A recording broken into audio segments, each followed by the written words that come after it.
प्यारे मित्रों एवं प्यारे बच्चों, आज हम लोग पढ़ेंगे वही रक्षा में स्ट्रेटजिक अध्ययन विधि की आवश्यकता का दूसरा भाग।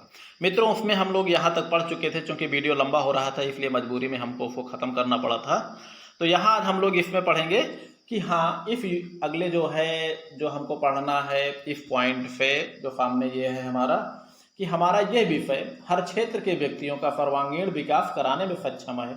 चाहे वह राजनेता हो, चाहे सेनाध्यक्ष हो, चाहे किसान हो, चाहे मजदूर हो, साधारण कर्मचारी हो, बालक महिलाएं आदि जो भी हो, हमारे इस विषय में पढ़ाए जाने वाले व्यक्तियों के लिए ऐसा सब कुछ है जिससे हर वर्ग को, हर आयु के पुरुष महिलाओं सबको ज्ञान मिलता है। अब ऐसा नहीं, राष्ट्र से संबंधित ज्ञान हमारा ये सब्जेक्ट देने वाला है जिसको हम लोग उपेक्षित बना के रखे हैं। ठीक है, तो इसमें हम देख सकते हैं कि किस प्रकार का ज्ञान किसको पढ़ने से हो सकता है। इसको भी हम यहाँ कुछ पॉइंटों में दे रहे हैं। जैसे पहला पॉइंट हमारा इसमें है, देखा जाए तो कौटिल्य का अर्थशास्त्र। कौटिल्य का अर्थशास्त्र जो कि लगभग जो है ईसा पूर्व चौथी शताब्दी, तीसरी शताब्दी, चौथी शताब्दी ईसा पूर्व में लिखा गया था। तो कौटिल्य का अर्थशास्त्र और मैकियावेली की रचना प्रिंस संपूर्ण राज्य व्यवस्था का ज्ञान प्रदान करता है।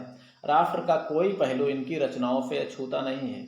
अगर कोई व्यक्ति हमारा जो है, अगर ये अनिवार्य होगा, उसी में कोई व्यक्ति अगर राजनेता के पद पे जाता है, राष्ट्र को चलाने वाली व्यवस्था के पद पे जाता है, तो कम से कम उसे जो है अगर सैन्य विज्ञान का अध्ययन वो किए रहेगा, रक्षा में स्ट्रेटजिक अध्ययन का विषय किए रहेगा, तो चाहे वो राष्ट्र के अंदर की नीतियों को चलाना हो, चाहे आंतरिक राजनीति चलाना हो, चाहे विदेश नीति चलाना हो, सारी जानकारी अर्थशास्त्र और मैकियावेली के प्रिंस से मिलती जुलती है। सब कुछ इन्होंने, कौटिल्य ने तो अपने अर्थशास्त्र में एक राज्य चलाने की संपूर्ण व्यवस्था का ही वर्णन कर दिया गया है, और यही कार्य मैकियावेली ने भी अपनी रचना प्रिंस में किया है, राजनैतिक विचारों को। इसलिए क्या कहा जाता है, कौटिल्य और मैकियावेली की तुलना करके संपूर्ण विश्व में इनको बराबर का दर्जा दिया जाता है, जबकि मैकियावेली कौटिल्य के सामने कुछ भी नहीं थे, कुछ भी नहीं है। ठीक है मित्रों, चलिए, इटली का चाणक्य कहा जाता है मैकियावेली को, या कभी कभी कुछ किताबों में लिखा रहता है भारत का मैकियावेली, जबकि ये भारत का मैकियावेली शब्द है, ये कौटिल्य को छोटा सिद्ध करता है। चलिए, तो कहने का मतलब इनके अर्थशास्त्र और प्रिंस नामक पुस्तकों में राज्य चलाने की संपूर्ण व्यवस्था मिलती है। इसमें राज्य व्यवस्था का मतलब सुरक्षा से लेके राज्य व्यवस्था पूरा है। ठीक है, शत्रु मित्र, विदेश नीति, सैन्य संगठन, सबके बारे में जानकारी अर्थशास्त्र से मिलती है। हालांकि अर्थशास्त्र अध्ययन करने में, या हम लोगों के जो चैप्टर 1 है द्वितीय सेमेस्टर में कौटिल्य का युद्ध दर्शन, उसमें भी बहुत सारी चीज़ों का पठन पाठन होता है।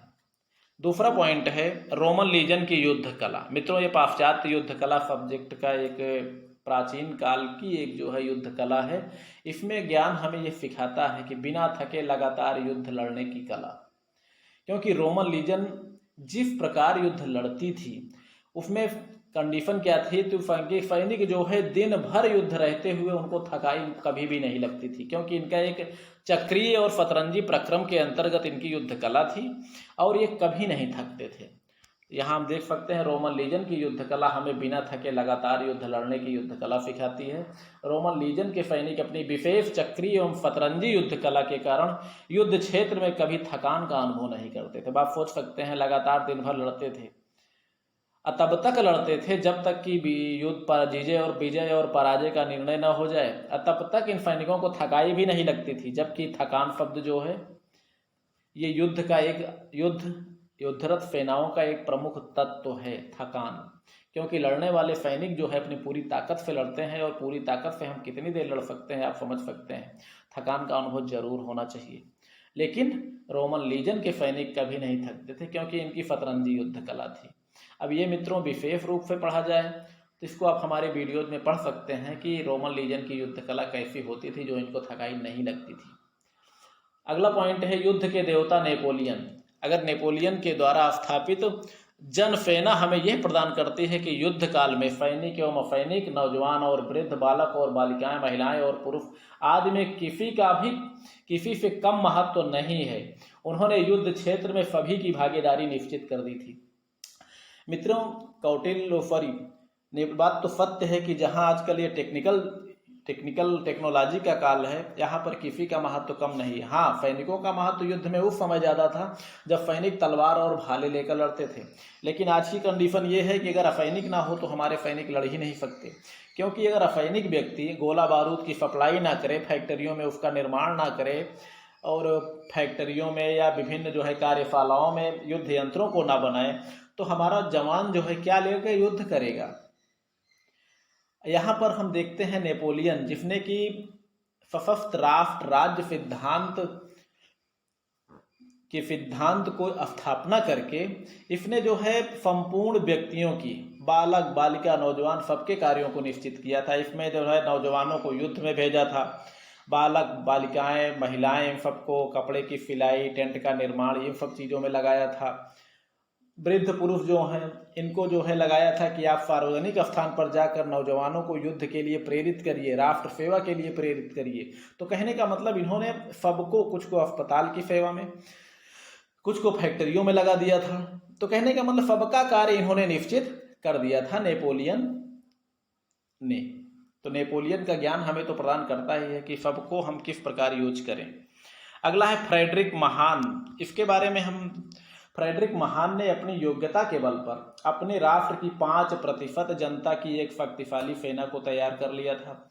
उनका हर प्रकार से खर्च भी वहन किया। अगर मित्रों आज हम अपने देश की मात्र 1% व्यक्तियों की सेना तैयार करके उनका खर्च का वहन कर लें तो हमारी सेना लगभग कितनी होगी? 1.3 करोड़। रही बात अगर 5% व्यक्तियों को हम सेना में भर्ती कर लें तो हमारी सैन्य संख्या कितनी हो जाएगी? लगभग 6 करोड़। अब 6 करोड़ की फौज जिसके पास होगी, किसकी हिम्मत है उसको आंख दिखा दे मित्रों। और ये ज्ञान हमको फ्रेडरिक महान के विचारों से प्राप्त होगा, तब प्राप्त होगा जब हम फ्रेडरिक महान के विचारों, उनकी व्यवस्थाओं, उनके सैन्य संगठनों का अध्ययन हम लोग करेंगे तब। ठीक है। एक छोटा सा राजा फ्रेडरिक महान जो जर्मनी का था, जिसे प्रफा के नाम से जाना जाता था, उस समय जर्मनी की क्षमता कितनी थी आप समझ सकते हैं। आज भी जर्मनी कितना बड़ा है, लेकिन फिर भी 5% जनता की शक्तिशाली सेना को इसने तैयार कर दिया था। ठीक है। तो आप बताइए, अगर हम 1% व्यक्ति को भी सेना में भर्ती कर लेते हैं तो हमारी सैन्य संख्या 1.3 करोड़ होगी। और बड़ी सेनाओं का खर्च वहन करना हमें फ्रेडरिक महान और अलाउद्दीन खिलजी के विचारों से प्राप्त होगा। मित्रों, अलाउद्दीन खिलजी भी जो है दिल्ली का एक सल्तनत काल का एक सुल्तान होकर, इसके पास भी लगभग 4.25 लाख घुड़सवार सैनिक थे। आप बताइए, बाजार नियंत्रण व्यवस्था अगर स्थापित कर दिया जाए तो आज जो हमारा नौजवान ये कह रहा है कि हम बेरोजगार हैं, तो हमें लग रहा है कि बाजार नियंत्रण व्यवस्था और अलाउद्दीन के विचारों का अध्ययन करने से हमारी बेरोजगारी दूर हो जाएगी। अब ये बात दूसरी है कि नौजवान उससे संतुष्ट होता है या नहीं। फिलहाल संतुष्ट तो कभी कोई नहीं होता, लेकिन जो है बेरोजगारी तो दूर हो ही जाएगी। ठीक है। आगे हम लोग पढ़ते हैं, अलाउद्दीन खिलजी के सैन्य एवं प्रशासनिक विचार हमें यह ज्ञान प्रदान करते हैं कि किस तरह सैन्य एवं प्रशासनिक व्यवस्था में व्याप्त भ्रष्टाचार और बेरोजगारी को दूर करने, अयोग्य व्यक्तियों के स्थान पर योग्य व्यक्तियों की भर्ती करने तथा राज्य व्यवस्था दुरुस्त करने के लिए अलाउद्दीन खिलजी के विचार अत्यंत महत्वपूर्ण है। मित्रों, जब हम अलाउद्दीन खिलजी के विचार अगर पढ़ते हैं तो इन्होंने किस तरह जो है प्रशासनिक व्यवस्था, अर्थात किसी भी अगर लुटेरे को प्रशासनिक व्यवस्था में चोरी करते पकड़ा जाए तो उसको कठोर दंड के द्वारा जो है उनको सजा दिया जाता था, यानी कठोर दंड के द्वारा उनको सबक दिया जाता था।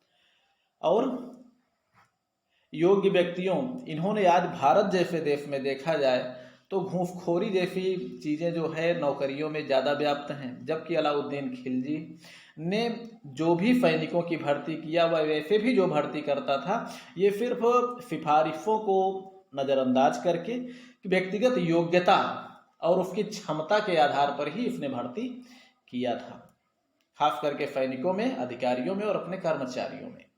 अब आज हमारे भारत के लिए यह जरूरी है कि इन सिद्धांतों का पालन करें। ठीक है। और अयोग्य व्यक्तियों के स्थान पर योग्य व्यक्तियों की भर्ती, मित्रों जिनकी भर्ती हो चुकी हो, अलाउद्दीन खिलजी के अवस्था में हम लोग ये भी पढ़ते हैं कि इसने जो है जो पुरानी जो जागीरें दी गई थी, जो फैन फेवा में करने लायक जिसमें नहीं थे, उन सबको पेंशन देकर उनकी जागीरों को वापस ले लिया था। अर्थात खाली पड़ी जमीनों का प्रयोग किस तरह करना है। भाई बहुत सारी चीज़ें ऐसी हैं, किसी के पास ज़मीन नहीं है तो कहीं पर किसी के पास ज़मीन है तो खेती ही नहीं कर पाते, तो खाली पड़ी ज़मीनों को किस तरह प्रयोग करना है, ये सारी चीज़ें अलाउद्दीन खिलजी के विचार हमें बताएंगे। ठीक है, आगे देखते हैं। विश्व के महान स्ट्रैटेजिक विचारों के विचार हमारे सेनाध्यक्षों को युद्ध हेतु नई टेक्नोलॉजी एवं समरतंत्र का ज्ञान प्रदान करते हैं। बच्चों ये कोई नई चीज़ नहीं है, हमारा जो सब्जेक्ट हम लोग पढ़ते हैं स्ट्रैटेजिक विचारक, ठीक है, स्ट्रैटेजिक थॉट, तो वो हमारे सेनाध्यक्षों के लिए या सैन्य कमांडरों के लिए ज़्यादा ज़रूरी है। उनके लिए जो युद्ध के मैदान में जाते हैं, उनके लिए भी, जो युद्ध के मैदान में नहीं जाते हैं उनके लिए भी, हालांकि वो लोग पढ़ते ज़रूर होंगे। अगला है युद्ध काल में जनमत का विशेष महत्व होता है। मित्रों ये भी सत्य है, क्योंकि शत्रु का एक प्रयास यह भी होता है कि यदि किसी राष्ट्र की जनता को उसके विरुद्ध कर दिया जाए तो हम उसे आसानी से पराजित कर सकते हैं, ये सत्य है। हम अपनी जनता को शत्रु की चालों से अवगत कराते हुए उन्हें जागृत करना भी जरूरी है हमें, और ये भी बताना जरूरी है कि राष्ट्र के ऊपर कोई नहीं होता, अन्यथा हमारे देश में तो जनता बेरोजगारी और महंगाई का मुद्दा बनाकर राष्ट्र का विरोध करने में भी देरी नहीं लगाती। सत्य है मित्रों, इसलिए अपने इस विषय के माध्यम से जनता को इस बात का अवगत कराया जाए कि राष्ट्र के ऊपर कोई नहीं होता। अगर राष्ट्र में आक्रामक स्थिति है, राष्ट्र अगर जो है किसी राष्ट्र का आक्रमण हुआ है या राष्ट्र खतरे के दौर में है, तो कम से कम हमारी जनता को चाहिए कि राष्ट्र के साथ हमेशा खड़ी रहे। ऐसा न हो कि उस समय भी जनता बेरोजगारी और महंगाई का रोना रोए जैसे आज रो रही है, जबकि कोई खतरा नहीं है, किसी के ऊपर कोई खतरा नहीं है, और वही लोग आज बेरोजगारी और महंगाई का मुद्दा बना रहे हैं जो हर तरह से सक्षम है। इसलिए सक्षम है क्योंकि उन्होंने शायद सैन्य अध्ययन, सैन्य विज्ञान विषय को नहीं पढ़ा है, क्योंकि युद्ध की परिस्थितियों में तो और बहुत सारी चीज़ें झेलना पड़ता है राष्ट्र की जनता को। ठीक है मित्रों, फिर भी सुरक्षा के मामले में जागरूक करने के लिए हमारे इस सब्जेक्ट को अनिवार्य करना चाहिए, नहीं तो वही कंडीशन जैसे हमने आपको बताया कि आजकल हिंदुस्तान में भी पाकिस्तान जिंदाबाद के नारे लगने में थोड़ी भी देरी नहीं लगती, और बीच बीच में होता भी रहता है, और वे अमर हो जाते हैं जिन्होंने एक बार हिंदुस्तान में रहकर पाकिस्तान जिंदाबाद का नारा लगा दिया। ठीक है मित्रों, चलिए अगला है राष्ट्रीय सुरक्षा हमारा प्राथमिक दायित्व है। वर्तमान समय में यह सत्य है कि इसका दायित्व राष्ट्र की प्रत्येक जनता सैन्य बल आधुनिक एवं तकनीकी हथियारों एवं प्रौद्योगिकी पर निर्भर है, जिसमें राष्ट्र के जनसाधारण को सामान्य और यौद्धिक वातावरण का ज्ञान रहे, जिससे जनसाधारण में राष्ट्र प्रेम एवं बलिदान की भावना जन्म ले, न कि विद्रोह की भावना। ऐसा तभी संभव है जब जनता युद्ध के वातावरण से परिचित होगी। इसके लिए विषय को अनिवार्य करना होगा, क्योंकि क्लाउज़विट्ज़ ने भी युद्ध के वातावरण का एक जो है तत्व माना था कि युद्ध के समय जनता को कितनी परेशानी उठानी पड़ सकती है, जनता को इस बात की जानकारी होनी चाहिए। ठीक है मित्रों, ये तो मानव स्वभाव है कि वह कभी संतुष्ट होना नहीं सीखा। गुलामी थी तो आज़ादी चाहिए, आज़ादी है तो नौकरी चाहिए। राष्ट्र प्रेम और बलिदान की भावना किसी में स्वयं पैदा होती है। हम अपने इस विषय के द्वारा जन सामान्य में राष्ट्र प्रेम और युद्ध के वातावरण और उससे होने वाले परिवर्तनों से अवगत कराना चाहिए। जैसे युद्ध काल में निम्न कठिनाइयां आ सकती हैं। मित्रों ये सत्य है कि युद्ध काल की स्थिति शांति काल की स्थिति से भिन्न होती है। अब आप देख सकते हैं युद्ध काल में चूंकि हम लोग इकट्ठा करके जब तक अपना गोला बारूद रखे हैं, अगर युद्ध लंबा खिंचता है तो जहाँ पर जो है तुरंत हथियारों और गोला बारूदों की ज़रूरत पड़ने लगेगी, वहीं पर हमारी नागरिक आवश्यकताओं की चीज़ों में कटौती होने लगेगी, महंगाई बढ़ने लगेगी, किसी को तनख्वाह मिलेगी, किसी को नहीं मिलेगी, सरकारी कर्मचारियों की भी तनख्वाहों में भी कटौती होने लगी। ये सारी चीज़ें होती हैं, और ये सब चीज़ें क्यों होती हैं? क्योंकि अब परिस्थितियाँ बदल गई हैं, और युद्ध की परिस्थितियों से हर जनता को जन को कह सकते हैं कि अवगत होना चाहिए। ऐसा ना हो कि युद्ध की परिस्थितियों में किसी को एक मीटिंग का भोजन नहीं मिला, कहीं तेल साबुन की कमी हो गई, कहीं पानी की कमी हो गई, और भी परिस्थितियां हैं। क्योंकि युद्ध के समय में संपूर्ण दायित्व राष्ट्र का केंद्र क्या होता है? युद्ध में विजय प्राप्त करना।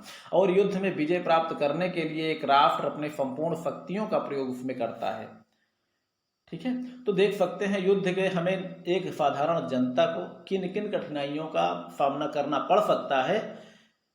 तो आप देख सकते हैं, क्योंकि अभी भारत ने इतना युद्ध, इतना लंबा युद्ध जब भी लड़ा है पाकिस्तान जैसे राष्ट्र से लड़ा है, अभी रूस और यूक्रेन जैसे युद्ध तो नहीं लड़ा, प्रथम विश्व युद्ध जैसी स्थिति तो नहीं आई कि देश में राष्ट्र के राष्ट्र बर्बाद हो जाते थे।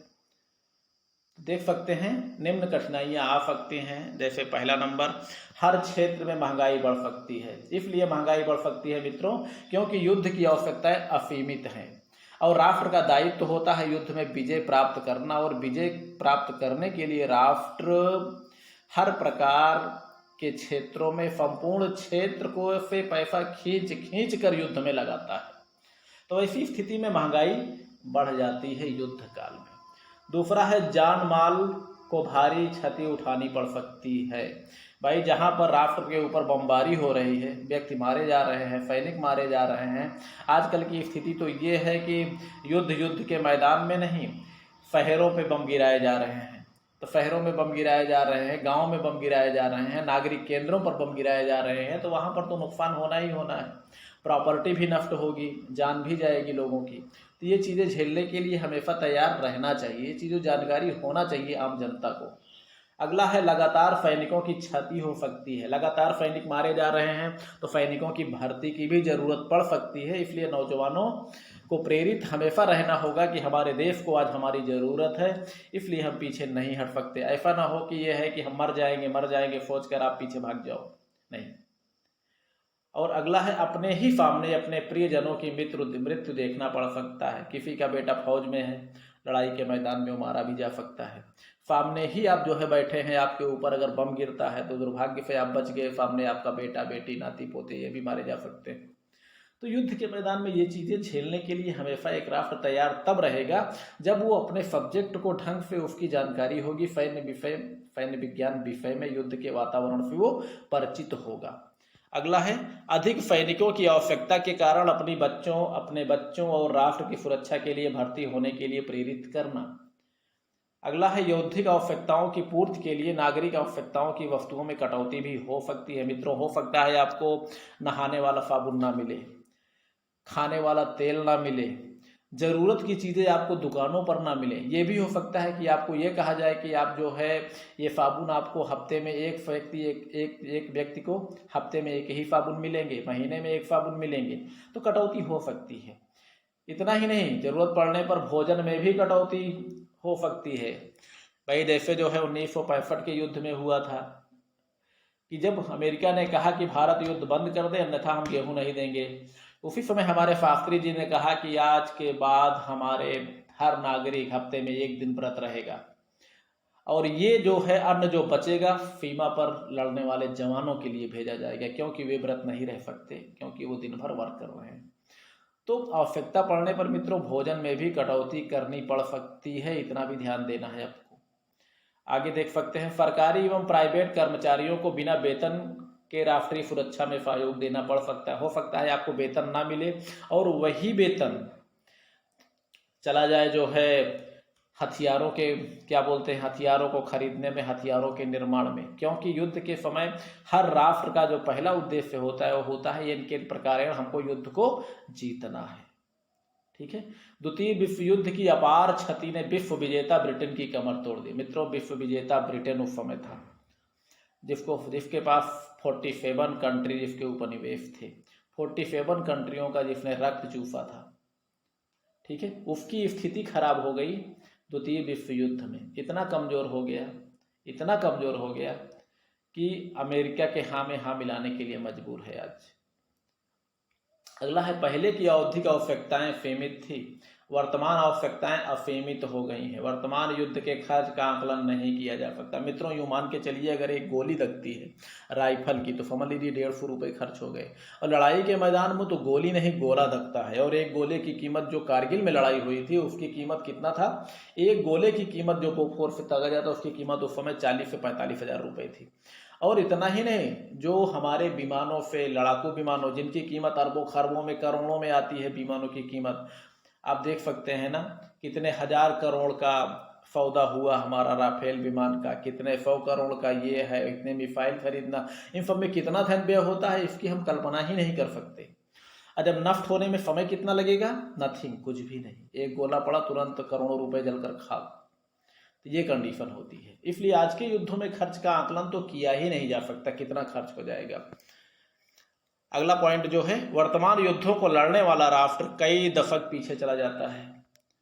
जिस प्रकार एक व्यक्ति की भयंकर बीमारी में एक व्यक्ति या एक परिवार की जीवन भर की कमाई जा सकती है और उसके ऊपर कर्ज का बोझ भी लद जाता है, उसी प्रकार युद्ध का खर्च होता है, क्योंकि सुरक्षा मामले में हम कोई समझौता नहीं कर सकते। मित्रों, कभी अगर अपना बेटा बीमार हो, आपने 20 साल मेहनत करके आपने 2-4-5 लाख रुपए आपने कमा भी लिया है, अगर डॉक्टर ने बता दिया बच्चे की तबीयत ज़्यादा खराब है, ऑपरेशन करना पड़ेगा, 7-8 लाख रुपए लगेंगे, तो आप क्या कहेंगे? भाई, आप 20 साल की कमाई आप जो है एक झटके में आप डॉक्टर को दे देंगे। ये भी सत्य है। इसलिए सत्य है कि हम अपने बच्चे की कीमत पर हम पैसे के साथ कोई समझौता नहीं कर सकते।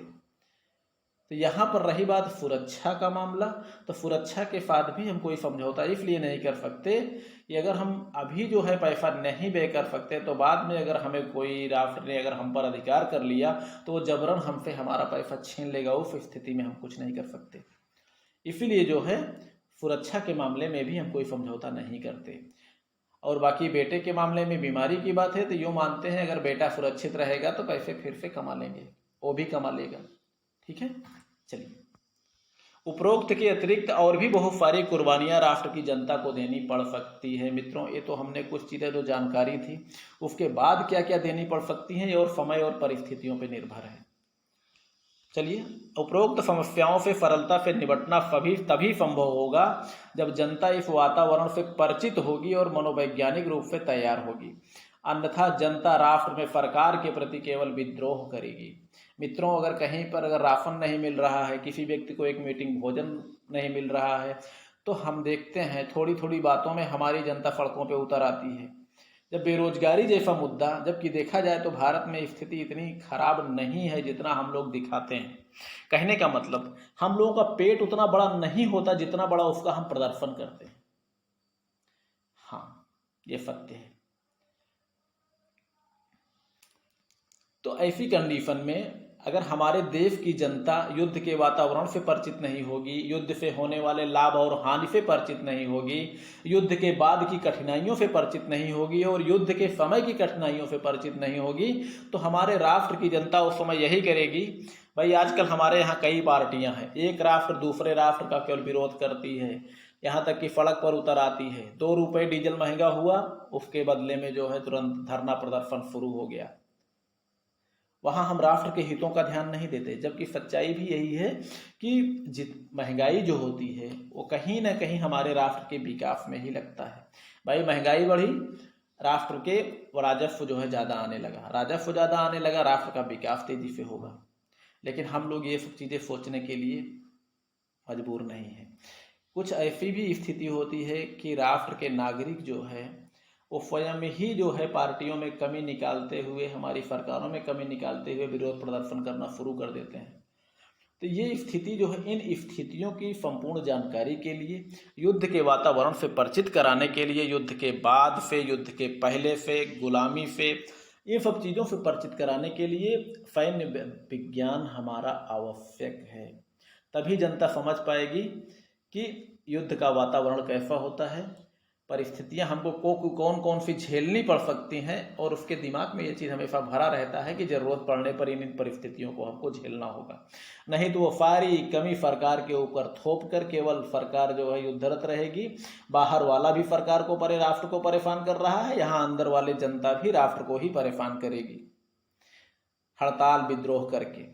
ठीक है मित्रों, चलिए आगे बढ़ते हैं। हम लोग क्या पढ़ रहे थे, इसके लिए होफरी। हाँ, उपरोक्त समस्याओं से सरलता से निपटना तभी संभव होगा जब जनता इस वातावरण से परिचित होगी और मनोवैज्ञानिक रूप से तैयार होगी, अन्यथा जनता राष्ट्र में सरकार के प्रति केवल विद्रोह करेगी। इसके लिए जरूरी है कि हम जनता को रक्षा और सुरक्षा के प्रति अपने विषय के माध्यम से जागरूक रखें। युद्ध के वातावरण से परिचित कराएं और मनोवैज्ञानिक रूप से लड़ने तैयार रहने हेतु प्रेरित करें। लेकिन यह बड़े दुर्भाग्य के साथ हमें लिखना पड़ रहा है कि राष्ट्र की सुरक्षा, विकास, राष्ट्र प्रेम, बलिदान आदि की भावना का पाठ पढ़ाने वाला हमारा यह विषय हमारे ही देश में उपेक्षित है। किस तरह उपेक्षित है हम इसको भी देख सकते हैं। उसी तरह उपेक्षित हमारा ये विषय है जिस तरह अंग्रेजी भाषा के सामने हमारी राष्ट्रभाषा हिंदी। कम से कम राष्ट्र के आंतरिक कार्य को हिंदी को, तो आंतरिक कार्यों में हिंदी को वरीयता तो मिलनी ही चाहिए। या तो हिंदी को वरीयता मिले मित्रों, या तो जो है क्षेत्रीय भाषाओं को। ये बात दूसरी है कि एक भाषा के रूप में हम लोग अंग्रेजी लिखते हैं, लेकिन दूसरी भाषा के रूप में या तो राष्ट्रभाषा हिंदी या तो क्षेत्रीय भाषा जो भी हो। ठीक है। अगला है राष्ट्रभाषा हमारी जो है अंग्रेजी के सामने कमजोर है। क्रिकेट के सामने राष्ट्रीय खेल हॉकी। अपने देश में कम से कम हॉकी को वरीयता मिलना चाहिए। हम भी देखते हैं हॉकी कहीं पर ना तो हॉकी का टूर्नामेंट होता है, ना बहुत से लोग हॉकी को जानते हैं, लेकिन क्रिकेट ऐसी चीज़ है जिसको बच्चा बच्चा जानता है। अरे जब अपने राष्ट्र की राष्ट्रीयता का ही अपमान करता है तो राष्ट्रीयता को ही बदल दीजिए। क्या मतलब है अपमानित करने का किसी को। आगे देख सकते हैं पैंट, शर्ट और कोट के सामने हमारी राष्ट्रीय वेशभूषा धोती, कुर्ता, पगड़ी। मित्रों ये भी सत्य है, हम लोग महत्वपूर्ण मौके पर क्या पहनते हैं पैंट, शर्ट और कोट, टाई लगा लेते हैं। गर्मी के मौसमों में भी हम लोग टाई लगा लेते हैं। ठीक है। इस परिधान को तो इस समय बूढ़े भी पसंद नहीं कर रहे हैं। हाँ, कुछ ग्रामीण अनपढ़ बेचारे बुजुर्ग जब तक जीवित हैं तब तक हमारे इस सम्मान को अभी बचाए हुए हैं। ठीक है मित्रों। बाकी शहर वाले पढ़े लिखे और जो है क्या बोलते हैं पढ़ने लिखने वाले भी और नौकरी पेशा से रिटायर होने वाले भी, वो बेचारे पैंट शर्ट पहनकर पूरा जीवन बिता देते हैं और पैंट शर्ट पहने पहने ही दुनिया से प्रस्थान कर जाते हैं। अब हमारे राष्ट्रीय वेशभूषा का नाम दिया गया है धोती, कुर्ता और पगड़ी। मित्रों कितने लोग इसे पसंद कर रहे हैं। तो राष्ट्रीयता का ही तो अपमान हो रहा है। क्या हम लोग इस ओर ध्यान नहीं दे रहे हैं। कहीं कहीं पर तो जो है कपड़े पहनना, भाई कपड़ा पहनना एक अपना शौक होता है, लेकिन कहीं कहीं पर ये अंग्रेजी पोशाक अपने भारतीय पोशाकों के ऊपर भी थोप दिया जाता है। चलिए, रक्षा एवं स्ट्रैटेजिक अध्ययन विषय की राष्ट्रीयता का प्रेम और सम्मान करना भी सिखाता है। राष्ट्रीयता का अपमान करने से अच्छा है कि उन्हें सर्वसम्मति से बदल दिया जाए। कानून और संविधान में संशोधन तो किया जा सकता है। हमारे विचार से हमारा विषय हाई स्कूल में अनिवार्य रूप से पढ़ाए जाने वाले सामाजिक विज्ञान से अधिक महत्वपूर्ण है। मित्रों अब आप इस बात का अंदाज़ा लगा सकते हैं, इतिहास हो गया, सामाजिक विषय हो गए, इन सब चीज़ों से ज़्यादा महत्वपूर्ण हमारा ये सैन्य विज्ञान या रक्षा में स्ट्रैटेजिक अध्ययन है, जो कि कम से कम हम लोगों को ये चीज़ें जानकारी देता है कि राष्ट्र की सुरक्षा के लिए, सुरक्षा चूँकि देखा जाए तो एक नाजुक स्थिति है, तो कम से कम इन विषयों से तो ज़्यादा महत्वपूर्ण हमारा ये सब्जेक्ट है। ठीक है। और बाकी इसमें जो भी चीज़ें हम बता चुके हैं, हमारा सब्जेक्ट अपने आप में पूर्ण है, क्योंकि टेक्निकल सब्जेक्ट ठीक है, टेक्नोलॉजी का ज़माना है, लेकिन इन सामाजिक विषयों में भी जो है हमारा ये विषय अत्यंत ही महत्वपूर्ण है। इसलिए जहाँ तक हम सामाजिक विज्ञान के वाले सब्जेक्टों को जो अनिवार्य किया गया है, तो हम ये समझते हैं कि जैसे सामाजिक विज्ञान हमारा अनिवार्य है, तो इसी तरह सैन्य विज्ञान को भी अनिवार्य कर दिया जाना चाहिए। अगर वरीयता क्रम में देखा जाए तो सामाजिक विज्ञान से भी ज़्यादा महत्वपूर्ण हमारा ये सब्जेक्ट है। और रही बात राष्ट्रीयता के सम्मान और अपमान की, तो अगर हमको राष्ट्रीयता पसंद नहीं है तो अपनी भाषा को राष्ट्रभाषा के स्थान पर अंग्रेजी को ही राष्ट्रभाषा घोषित कर दिया जाए। भाई अपनी माँ का अपमान करने से अच्छा है कि माँ ही बदल दीजिए। अगर क्रिकेट कम से कम जो माँ रहेगी उसका आप सम्मान तो करेंगे। अब क्रिकेट को देख लीजिए, हॉकी, अरे हॉकी को बड़ी, अगर हॉकी नहीं पसंद है तो राष्ट्रीय खेल क्रिकेट को ही घोषित कर दीजिए। सारी चीज़ें हमारी अंग्रेजियत की ही तो हैं। हमारी सेना भी पहले की है, हमारी सेना भी ब्रिटिश पद्धति पे आधारित है, संसदीय व्यवस्था यहाँ भी वही है, तो कम से कम राष्ट्रीयता में ऐसा दिखावा क्यों जिनको हम अपमानित करते रहे। ठीक है मित्रों, फिलहाल ये वीडियो भी लंबा हो गया है, लेकिन हम उम्मीद करते हैं कि मेरा चैप्टर आपको पसंद आया होगा और हमने जो इसमें कारण बताए हैं तो संभवतः वो भी हमें अच्छा लगा है। फिलहाल आप लोगों को कैसा लगा है आप लोग कमेंट करके बताएंगे। ठीक है, ओके मित्रों, पढ़िए लिखिए, मस्त रहिए, खुश रहिए।